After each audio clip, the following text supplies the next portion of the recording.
You can waste years trying to figure leadership out on your own, years falling behind, years not knowing why you aren't getting the results you expect. Nowadays, there's more leadership content than ever, and most firefighters and officers are drowning in it and still not making progress. That's why we created the Fireground Company membership. This membership isn't for everyone. It's for firefighters and officers who refuse to be average. Once you join, you gain access to the Insider Podcast, Leadership Q&A, where we answer the questions you submit to us, discussion feeds, private resources, exclusive discounts, and more. Right now, we have a founding member discount for the first 50 members to join. Visit firegroundcompany.com before this offer is gone.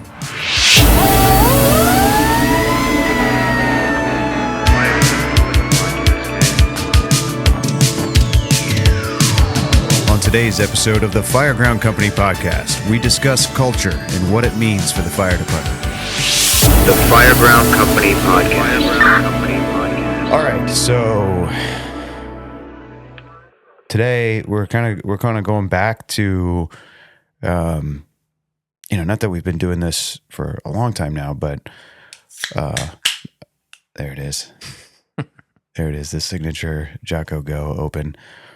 One of our first episodes that we did was on tradition and, obviously on the Fireground Company patch, tradition, culture, leadership, right?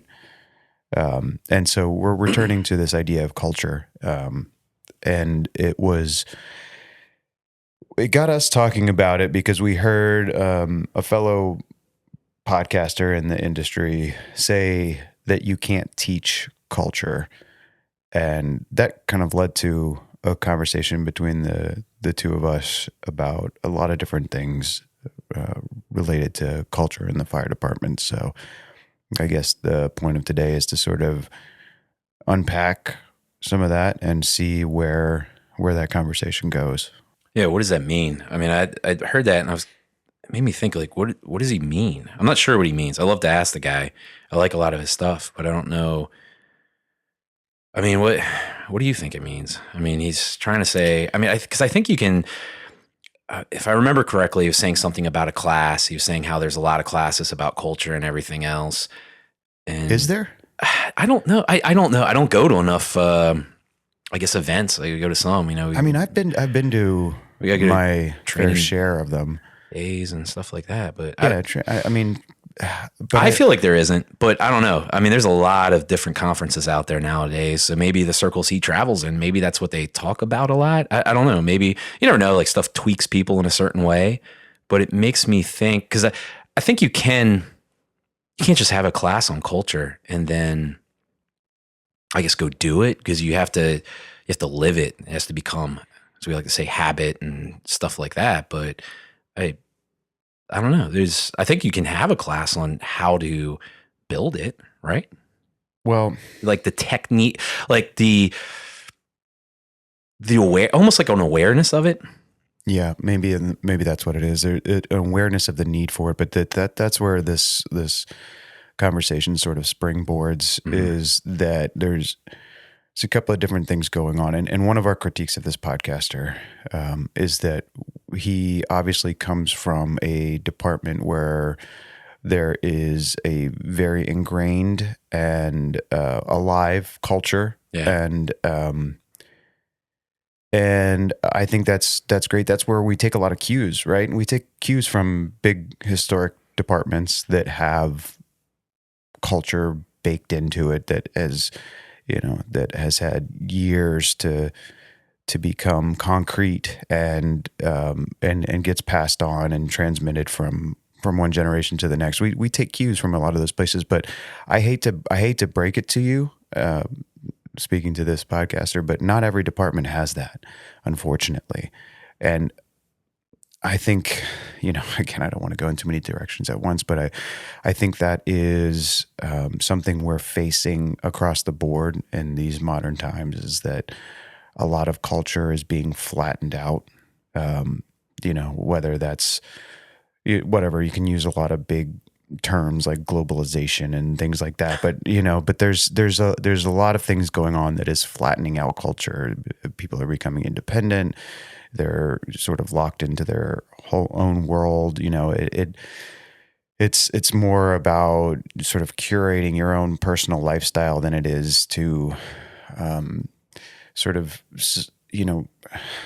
giving yourself up to something that has been around longer than you. It's all about, creating your own thing. But anyway, so I think it is. I think it's a symptom that we're dealing with in these modern times in general. Is that the culture of great institutions is being flattened out, and the fire department is no exception. And I think that some departments are suffering the consequences of this sooner than other ones, and that's going to be smaller departments, or just departments across the board. I talk to a lot of people, and they feel the same problem. So I know it's not just us. And so that's the thing, is that you can say that culture can't be taught, and I get that, but that's if it's already there for you to transmit on to the next generation. Some people don't have that, and so yes, you know what? I actually agree with that statement. Culture can't be taught, but it can be built. And here's the thing about culture, is that it is bigger and deeper than information and facts and classes. So it can, in a way, be taught, just not in a classroom. I don't think. Culture is, like a lot of the great things in humanity, it's deeper than a class. It's deeper than information and factoids and how-tos and things like that. It's a little bit deeper. So it has to, the way that it gets passed on has to be deeper as well than just a class, because that's surface level. It has to be, the word I like to use is transmitted and absorbed.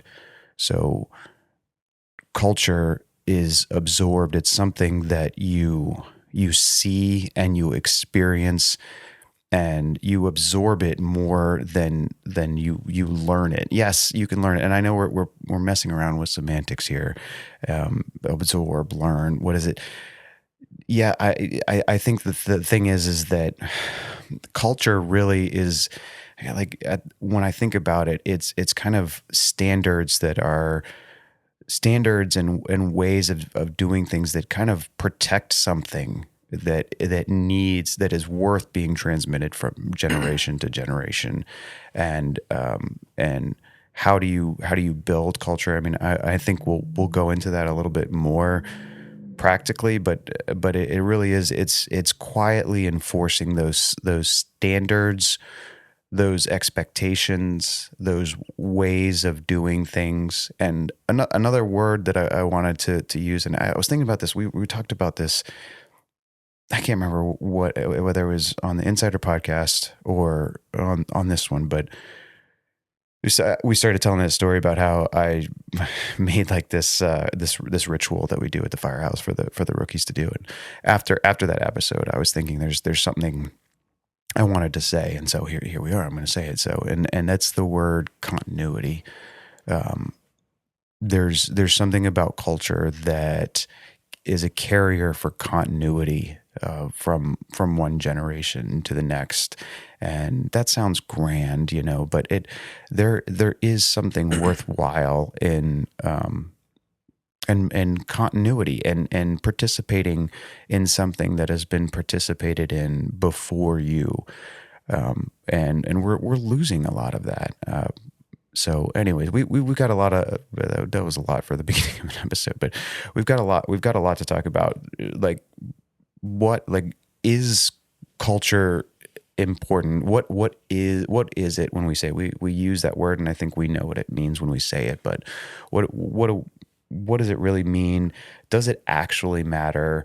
Does it only matter to people like us who grew up, kind of knowing and loving and wanting to be a part of that culture? Is that dying, and does it matter? And I think that's kind of some of the stuff we want to talk about. So what do you think? Where do we go from here on that? Well, I think it's worth, there's like the notes I have for myself, like before we started with this, there's a kind of a generic, I guess this is worth putting out there a generic definition of what culture is, simplified, and this is what it says. At its core, culture is a system of meaning and communication that unites people and distinguishes them from other groups. I mean, simplified, that's what it is. And I think for the most part in fire department, you either are going into a situation where you are trying to maintain it, or you're going into a situation where you want to develop it more or build it. I guess maybe you could even say, you may have a bad culture that you want to diminish. Now that I think about it, Yeah. I mean, I guess those are the three where you're just trying to maintain, which would be maybe the best case scenario, it's probably the easiest in a way. And then you have a bad culture where there's just stuff happening you don't like, or it's just toxic, whatever you want to say. You want to diminish that and shift it, or you just really don't have much there and you want to build it. So everyone's situation is going to be different. I mean, from fire department to fire department, firehouse to firehouse, shift to shift, even. It's so different everywhere. I guess to me, it's so important because I don't know, man. I look at it as like fun. You're talking about tradition a while back. It's like the tradition. I was thinking about how tradition is almost like the SOPs of how you operate. And tradition is, people think of tradition as, when we talked about it a lot of times, you think about it as the uniforms, the ceremony, the color of the fire trucks, whatever that is. There's some other smaller traditions, but tradition is basically just how you do things, really, if you think about it. And then I guess, or maybe the standard is what I'm trying to say. Tradition is the standard, and culture is how you kind of implement that standard, the culture of the tradition that you've built. If that makes sense. I know it's kind of a little weird way of saying it, but I guess in my head it makes sense. So, I mean, the question I think worth talking about is like, why does it matter? And how powerful is it? Like, why does culture matter? Why is the fire department different than a lot of other places as far as its culture? We live and work with the people that we're around, and so we have to have something that is a baseline, that kind of sets the groundwork for something like that to exist. And it's, there's a history, obviously, too. I mean, we haven't really dug into that too much, just where it comes from in history and where certain rituals and traditions came from in the first place and why. And, maybe some of them aren't as relevant today, but again, there is something to be said. If you look at any institution that's lasted for a long time, you have to have these things. And I get it. So the question I keep asking is like, well, so why does it matter? What happens if we lose all of that? Does it really matter? And I mean, the fire department is going to go on, but it starts to look different. It starts to look corporate, right? It starts to look flat.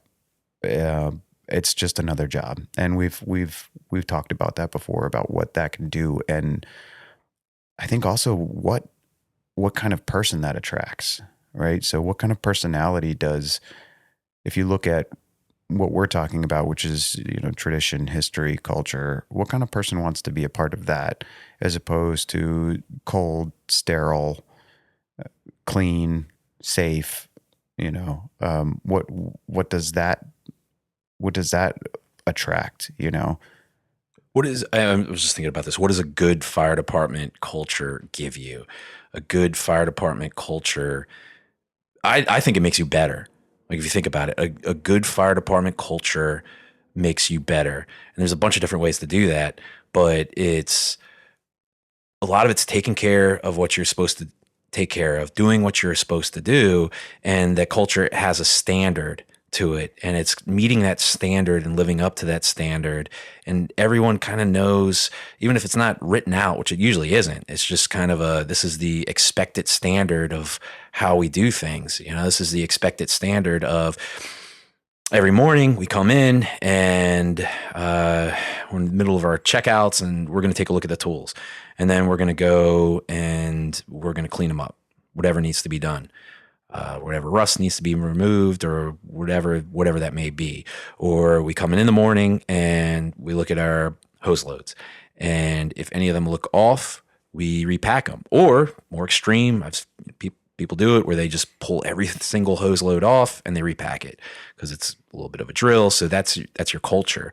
So if you have a robust culture of things in the firehouse, it's going to make you better because you want to live up to those standards. You want to come in, and it's a little bit of a blueprint.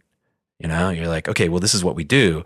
And a lot of times it gets you to do things to, be sharper. You know what I mean? Just it's sharper. That's the aspect of what I like about it. And to me, the question is, if you come in to somewhere, right?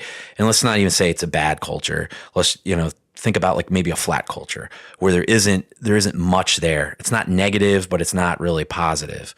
And you want to build up that culture a little. So there's a whole bunch of different things you can do. And I mean, from a firefighter perspective, your perspective, what are things like you think you could, if you went in somewhere and there's that flat culture and you wanted to kind of bring people together and create some standards? Because to me, that's the more I talk about this right now, I kind of think that's the essence of it. What would you do? Yeah, I mean, that is the question, honestly. That's the meat and potatoes of this whole thing is, what do you do? And I'll be perfectly honest with you. I'm still trying to figure it out in a lot of ways. The thing that I've figured out so far is, well, there's two things. One, there's this sort of this, we talk about culture, whether it's there or whether it's not. The truth is that if you don't put your own culture in place, something else will fill that, whether it's a culture of complacency, a culture of comfort, a culture, like you said, a toxic culture could slip in. There's nature abhors a vacuum, right? There will be no vacuum of culture. It's just a matter of which one you install. And so what can we do? Some of it is we've talked about before, but I mean, the first thing you need to do is you need to live by it yourself, and if you want a culture of being, as you said, being sharp, you got to start doing some of that stuff as a senior firefighter, even as a junior firefighter. And I guess it's hard because each firehouse is different. So I can't sit here and say, look, step one, this is how you install culture. Step two, this is how there's really there's no practical method like that because everybody's situation is a little different. But I will say, just from observing, we were just talking about a younger member of ours who came in very young to the job, didn't have any experience of any work outside of the fire department, and they're learning so much just about life, about the job, and it really was kind of like a clean slate to start with. And I've been so impressed with their growth as a person and a firefighter.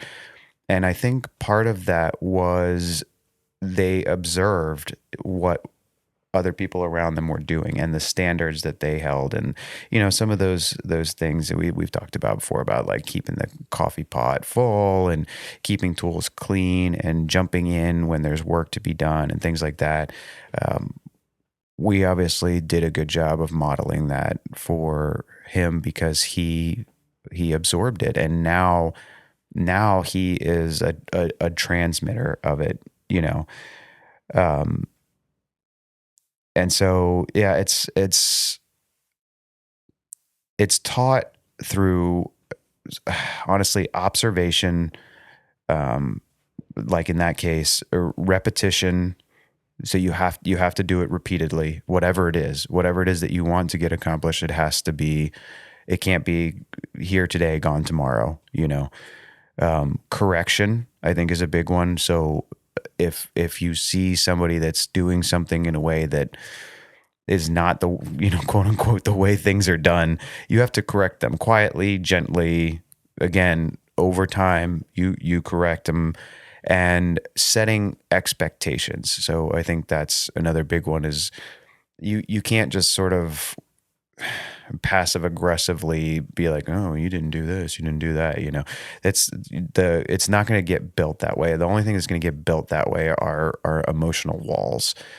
So if you want the culture to get built from the ground up, you have to set an expectation. And sometimes where there's not, again, this is all a lot easier if there's already a culture that you're building on, or that you're enforcing, or that you are transmitting or protecting. But if you're trying to build something, it's a little bit different. So you might have to come out and say, look, this is the culture of the Firehouse and this crew that I am trying to build. You might have to just say that. You might have to say, it's not here right now, but this is what we want to do. And you might have to start from there with that expectation. So, so observation, repetition, correction, expectation, those are some of the things. And then, and then just embodying it yourself, I think, that's how you get it done. I don't know. And like I said, I'm going to be perfectly honest with you. This is a question, because I think we have, for today's day and age, I think we actually have, and the department that we're operating in, I think we actually have a pretty good Firehouse culture. So we're doing some things right, for sure. And a lot of that comes down to tradition. The meals together, we protect that. We protect, a lot of firehouses aren't doing meals together anymore. We still do, and we demand that ultimately.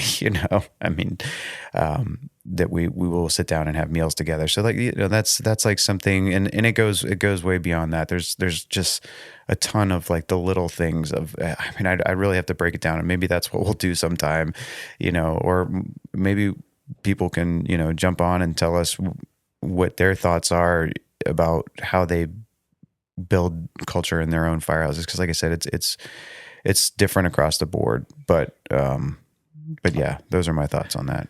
I was thinking about, what was it? Our department is, likes transferring people a lot, at least in the past. Hopefully it's not happening a lot going forward, but we've had some times where there's a lot of mass transfers where we just transfer people all around. This is kind of from years back, almost a decade now. And I was thinking about, it was like one of those, I got transferred into a firehouse. It wasn't a busy firehouse. Newer guys for the most part. I think no one had more than 5 years. In fact, I think it was like 3 years or less. Maybe one person had 5. I don't know. And I don't even know if anyone was assigned to that shift. We may have been all new. And it's just kind of that's what I'm talking about. It's a flat culture. You just go in there and there really isn't anything. It's open. I remember thinking to myself, thinking back now, I didn't think about it this way. Like, this is the culture I wanted. But when I think back, that's exactly what I was trying to do. Is I want to be good. I want us to be good and known for being good at the job, and a fun firehouse.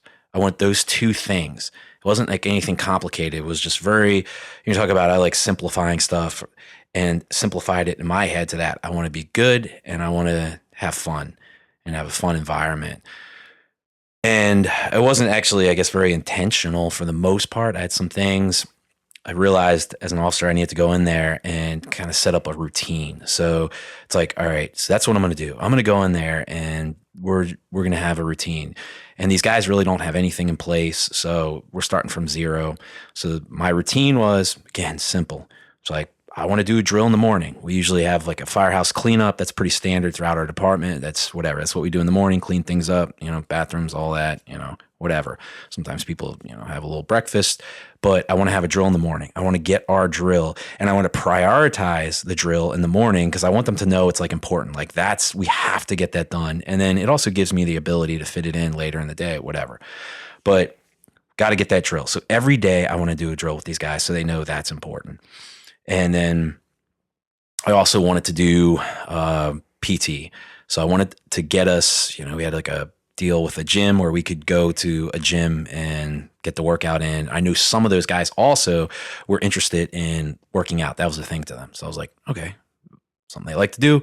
We're going to go to the gym in the afternoon. So that's pretty much our day for the most part. Those are the big things I need to get done. I mean, obviously meals and whatever, but those are my two priorities. As simple as that, I wanted to make sure that they know those things are really non-negotiable. We do those all the time. And then as far as the calls, I wanted to make sure they saw me getting out there quick. And my expectation was to get to the rig quickly and get out the door and then be ready to do work. So we wanted to do work and do what we're supposed to do. Simple as that, man. Just do what we're supposed to do. And it started to click, I guess, after a little while, just those things, it started to click.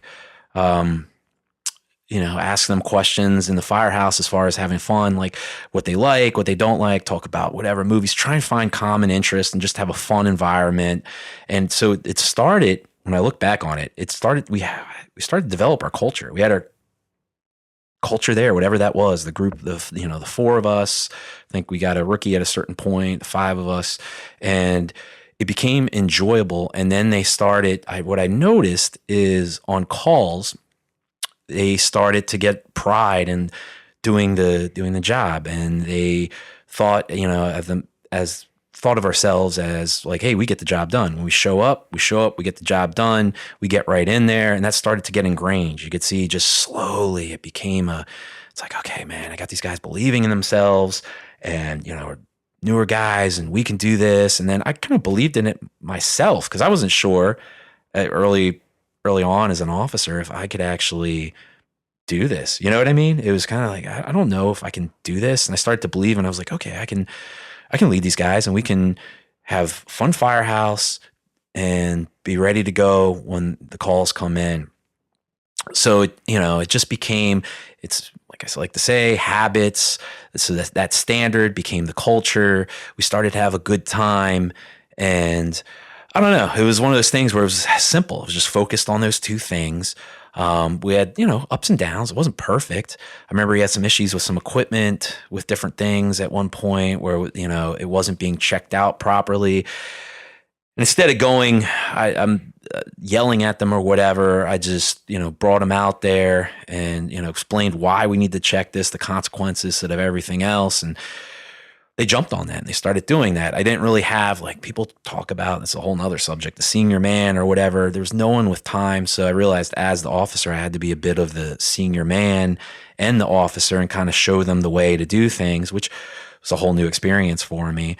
But it was just doing a few things over and over, taking the drills seriously, PTing, and being serious when it's call time and having fun. And that was its own little culture, man. So it wasn't hard. Yeah, I think if you're still listening to this episode, you can forget everything I said. Why do you say that? Because what do you mean? Because as I was listening to you, I was like, "What?" I'm not even sure what I was talking about. And because that story, that's it. Well, I mean, you can almost distill it down to be good and have fun, right? That's the job. Be good and have fun. And people don't want to say that, right? Because they don't want to, have fun. But what? But I mean, you look at what we love about the fire department culture, and it's that it's kind of fun. Let's be real. I mean, yes, there's a lot of the, very solemn traditions of, that go back and stuff like that. But the truth is, participating in the fire department the way it's supposed to be is fun.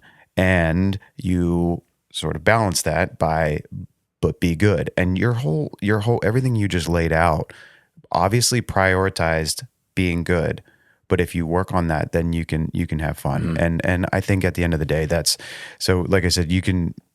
I don't even know what I was talking about this whole time. I know I talked a lot, I know that. And that's not, I wish I hadn't done that. But if you're still listening, that story, that's how you want to get practical. That's how you do it. And because listen, I mean, I'm sitting here listening and I'm like, I want to be a part of that company. Yeah. You know, like you're prioritizing drills in the morning. So you're getting better. You're getting, sweat equity. You're sweating with the guys. Mm-hmm. You're building those bonds. You're working out. So you're prioritizing physical fitness and preparedness for the job. And just the simplicity, and I get it. Believe me, we know the fire department is no longer that simple. Yeah. But listen, the image of that day of, look, we're going to prioritize a drill. We're going to eat meals together. We're going to go work out. That's it. Yeah. And then we run calls, right? Mm-hmm. And that simplicity is like, well, I want, and it's no surprise to me that a little culture organically developed out of that routine. But again, it kind of goes back to what I was talking about with like repetition, things you do over and over. And you talk about this a lot with habits and things like that and what that does. And, yeah, I mean, I guess what you repeatedly do sort of becomes... It's your culture. Yeah, your culture. Yeah, because I was thinking about, another one is like walking into one. This could be officer or firefighter. And I was thinking about walking into Firehouse, where I am now, and you guys. And at that point, I was a little more aware of that. I guess I wasn't really, again, thinking of it as like culture. I was just thinking of it, I guess, from an officer and an acceptance kind of point of view, where I wanted to be accepted because I knew you gotta kind of like me. I can tell you what to do, but you gotta kind of like me a little, and then I have a little more influence on, in a good way, making stuff better. So I was thinking about, I remember I've talked about this, I think, when we were talking about as a new officer, what to do is I went in very focused on what was important to people and how people interacted with each other, just observing. Like I just went in and I was like, how do these guys observe? What do they say? I was really paying attention to everything. I'm really paying attention to everything. And I think that's important, especially for someone new, like a rookie or a firefighter that doesn't have much time, or, you're going into another firehouse. Whatever that may be, a detail or just a transfer or something like that, you go in there and you kind of pay attention. Like, what do they value? And you can tell pretty quick, right? You can tell if they're really, it's like, man, get to the rig fast. That's like a real bit. And it's like, man, you better do that. Or cleaning the tools. This guy's cleaning the tool. You're like, okay, I got to make sure I clean that. What do they do after like a fire call? Or what do they do? How do they prepare meals?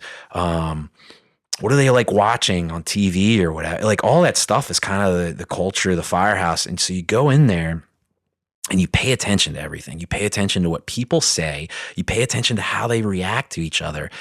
And you want to be a part of that. I think the problem is what happens is people come in and they don't make that choice to be a part of the culture. And then that's when the problems start, and that's kind of the friction I think we're dealing with a lot of times in the fire department right now is people go in, it's just a job. And it's like, no, it's more than a job. It's a job first, most important, what we do. But then after that, it's a culture to it. And you want to go in there and be part of that culture, especially if it's a good culture. All right. Well, let me say this then. There's two things I want to get to there. One, how do you handle that, that situation? But let's come back to that because I realize that you're knocking it out of the park right now, and I was just, verbal diarrhea. So let me turn this question back to you. Why is the fire department different than any other job when it comes to the culture? It's because the culture reinforces the mission, I think. I think that's, look, I go into an office, right? Or I work at a store. I work at, whatever. I work at retail, or I work in some kind of office. The stakes, what are the stakes there? For the most part, most of those jobs, they're not real high. It's not a big deal. You can get fired. The company makes profit, or the store, whatever it may be. Okay, our stakes are really high, and you can joke about it. People, you never run any good calls, or you do, and everyone does to different degrees at different times. And if you're there long enough, you're definitely going to run some serious calls where the stakes are high, and we may downplay it because over time it becomes what we do. But the stuff we do in these situations, fires or car extrications or like legit medical emergencies, all that stuff, the stakes are pretty big. Or high, I guess is what I'm trying to say. And that culture really helps reinforce that, I think, in different ways, because it's reinforcing the standards. We can have a standard, you can have an SOP, right? All these departments have all these SOPs, but it's just a piece of paper. What's the spirit of the SOP? You know, take that hose line and put that fire out. It says that on a piece of paper. What is the spirit of that, though? The spirit of that is we're going to get out there. We're going to deploy a nice, clean line. We're going to charge it. We're going to be ready. We're going to get through the obstacles in front of us. We're not going to give up. We're going to keep moving forward as long as it makes sense to do that. And we're going to put that fire out, and we're going to get to the seat of that fire. We're getting there. That is the culture of what we are. It's a lot different than a piece of paper that says we're going to put the fire It's out. almost like, I was kind of thinking of it is what you were describing, the piece of paper, that's policy, right? And that comes top down.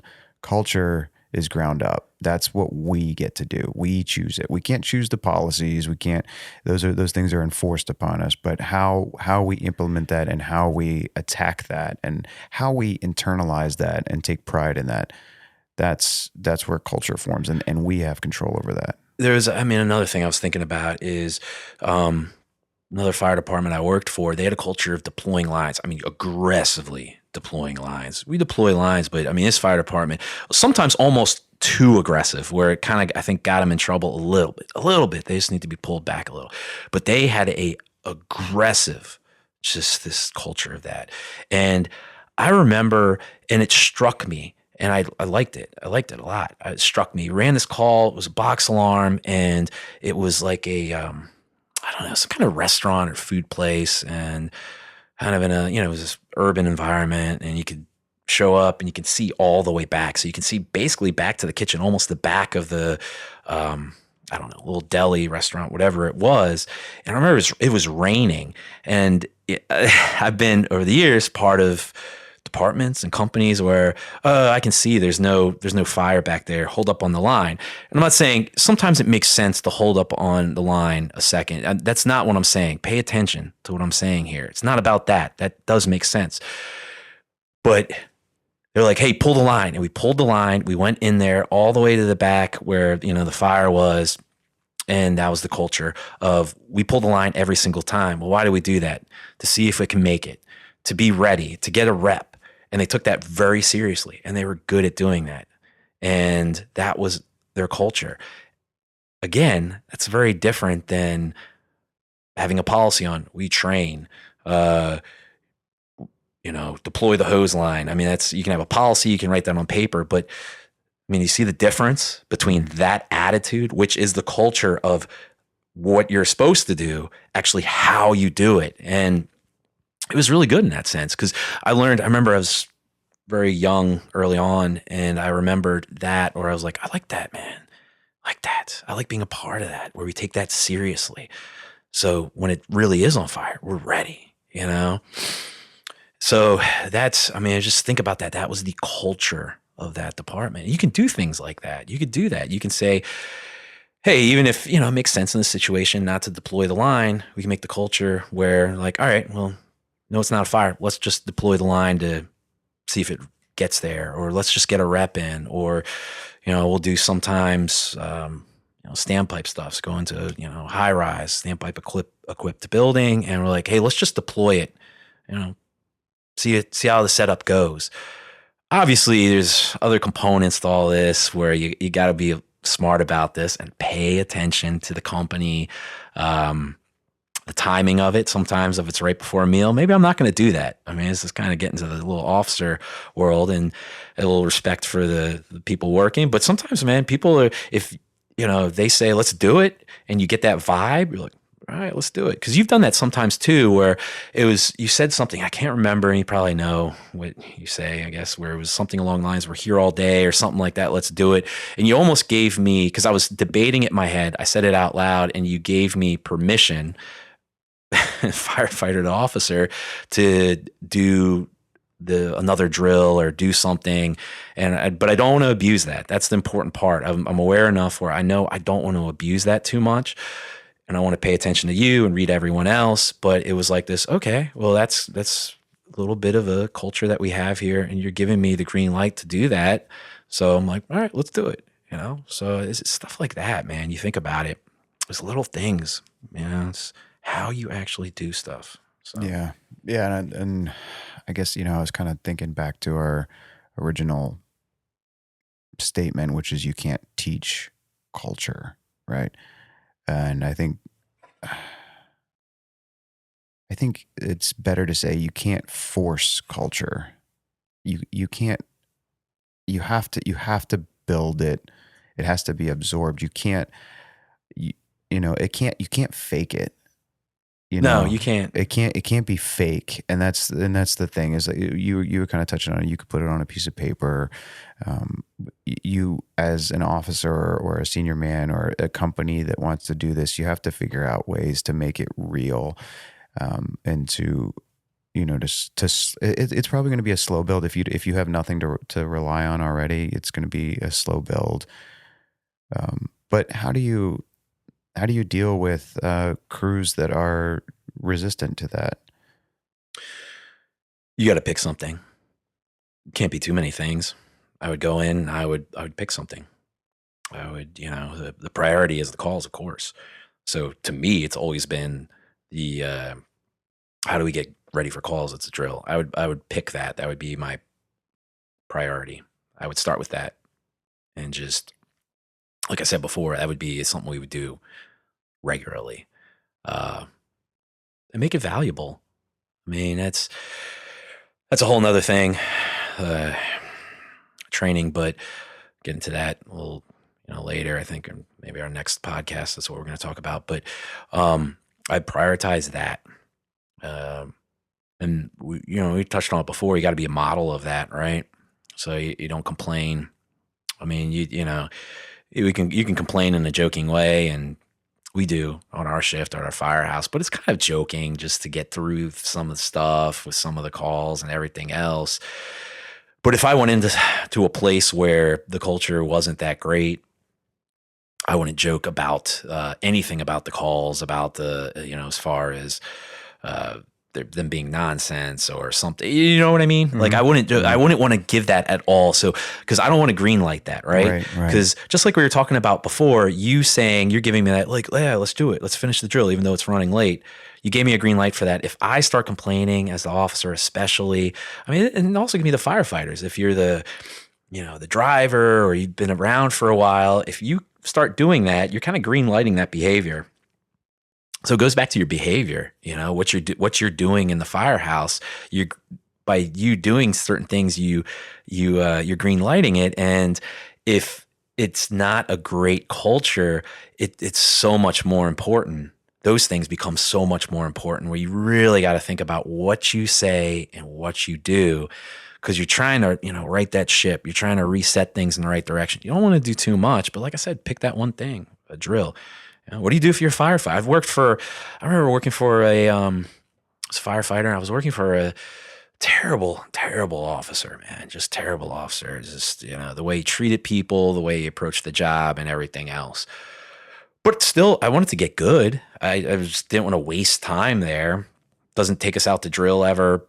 Just worthless. I mean, I think worked for him for maybe a year, and I think he maybe did 2 or 3 drills in a year. It's terrible.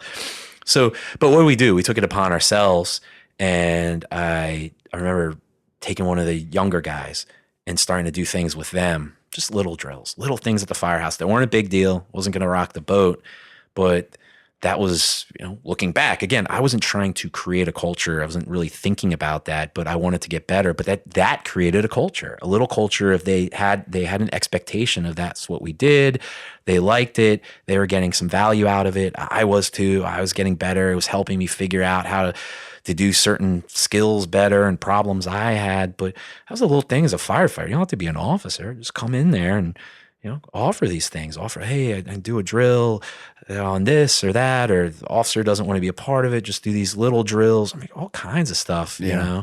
I mean, it's an unfortunate situation, but I had a very similar experience when I first got on the street. We had an officer that was famously terrible.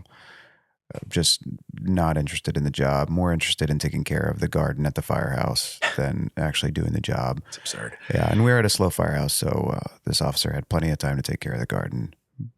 But there was two guys at that firehouse that come in not even a year ahead, months ahead of me. Some people think that we're in the same recruit school because our two classes were so close together. And those two guys, I'm thankful were really into the job.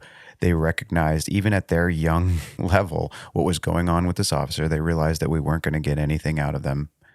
And they took me under their wing here. Like I said, it was only a few months behind them. And we created this bond between us, and we would do drills.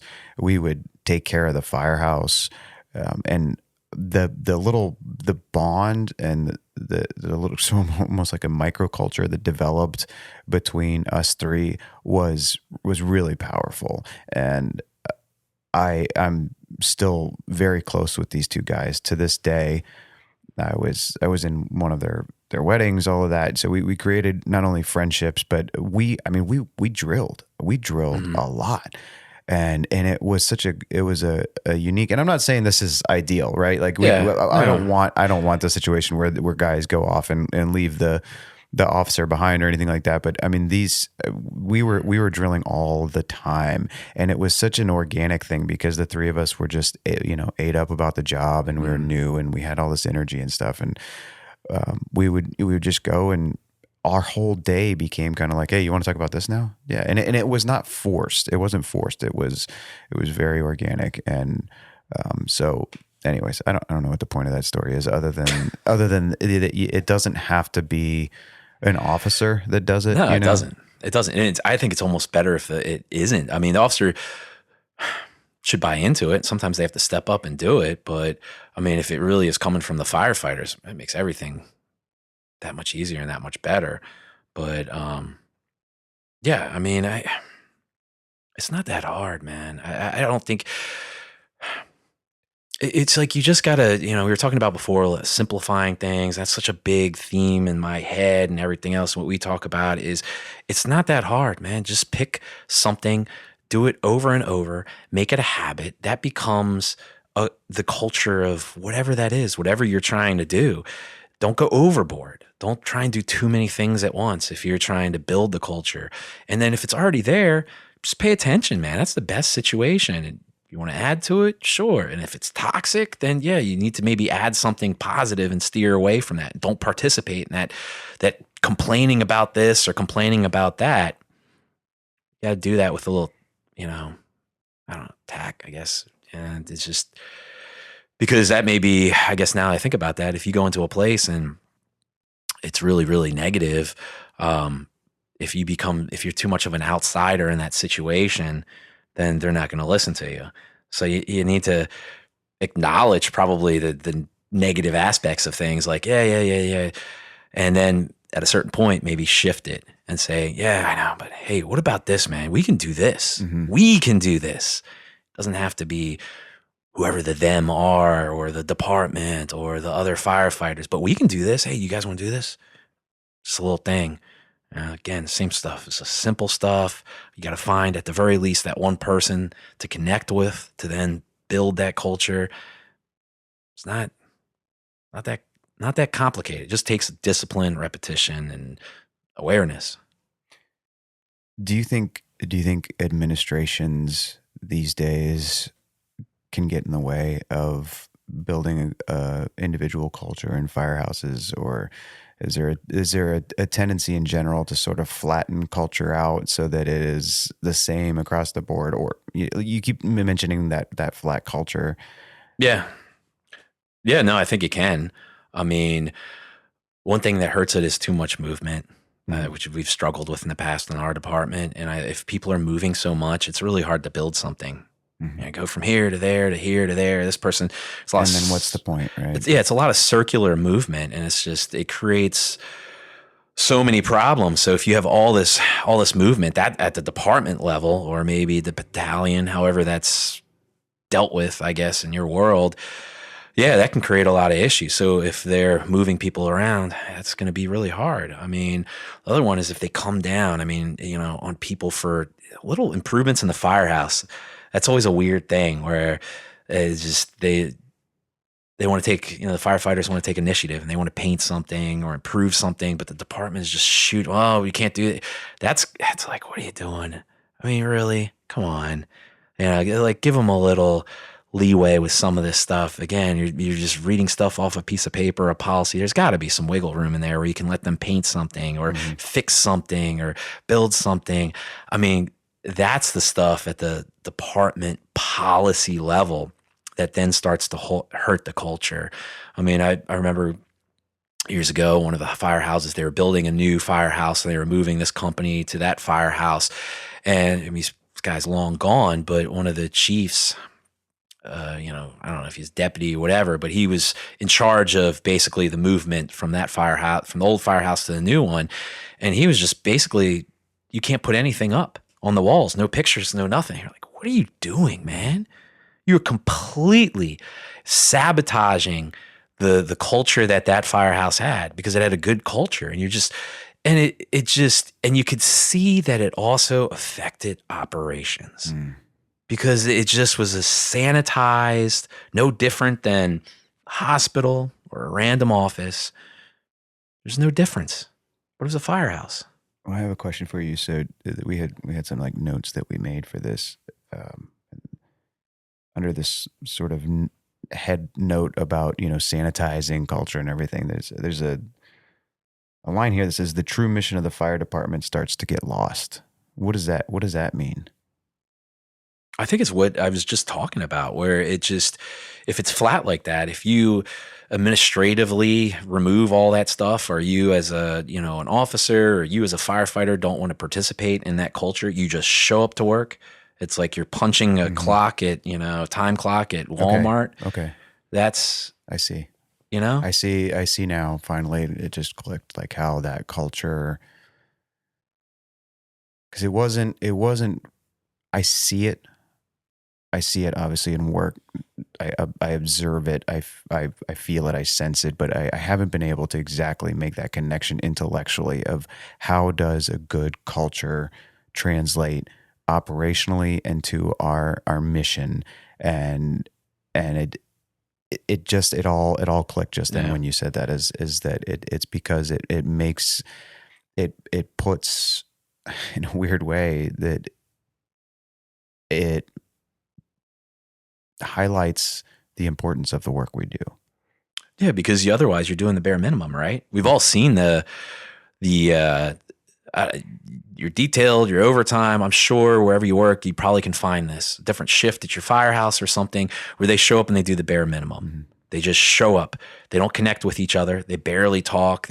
People have headphones in and they're on their phones. They're just looking at their phone the whole time. You're not part of anything. I mean, that stuff is detrimental to the culture of that firehouse. We're just checking the boxes. But I mean, is that the world we live in? You want to check the boxes when you go to a fire? You want to check the boxes when you're relying on that person to come get you if something happens? The people in the community, they want us to just check the boxes, do the bare minimum. Is that really what they want us to hear? Or they want to hear, I guess is what I'm trying to say. They want to hear that, hey, man, it's just a job. We just check the boxes. Right. If you don't have that culture alive where it goes beyond the bare minimum, beyond the words on the page, if you don't have that, man, you're not operating where you should be operating. There's all different levels of that, but you got to go at the very least beyond just checking the boxes, punching the time card like you work at Walmart. It's got to be more than that. Otherwise, you're not doing it right. And can you really count on the people that you work with? Everyone's checking the boxes. Can you count on them? If they're focused on their side job when they go to work, or everything, this job is just a means to pay for their life while they work on some other job. That's a toxic culture right there. As a toxic culture, don't be that person. It's terrible. That is the problem right there. Whatever that side job may be, you need to be a part of that good culture at the Firehouse. Work to build it if it's not there. Correct it if it's not there. But you don't want to go in that other direction. I agree. I think it, or at least for me, this concept of culture is a little bit vague. I know what it is. I feel it. And it's just the challenge of talking about it on a podcast like this. And so I think it was, for me, a slow start to get here. But by the end of this, I think we've gotten to some more concrete ideas and what it really means and why it's important. So I hope if you're listening, you get what we're trying to say here. And I think there's people coming at this from different perspectives. One is like, yes, we have good culture and I want to protect it. And maybe the other side of it is, what are you talking about? Culture, or yes, I see it, but how do I do it? I think we got somewhere in this episode. So what do you say? We call it there? Yeah, that's good. I think it's a good spot to end. All right. Well, thank you for listening. Thanks for stopping by. Check us out at firegroundcompany.com. You'll find links to all our social media accounts and our YouTube channel, and you'll stay up to date on everything we're working on. We also have a store on our website where you can support us as we grow this community, plus working on some great courses to help you strengthen your leadership in the fire department and support its traditions and culture. Last but not least, subscribe to the podcast, give us a rating, leave a comment, spread the word, get this out to the firefighters who are hungry to make the job even better. The Fireground Company Podcast.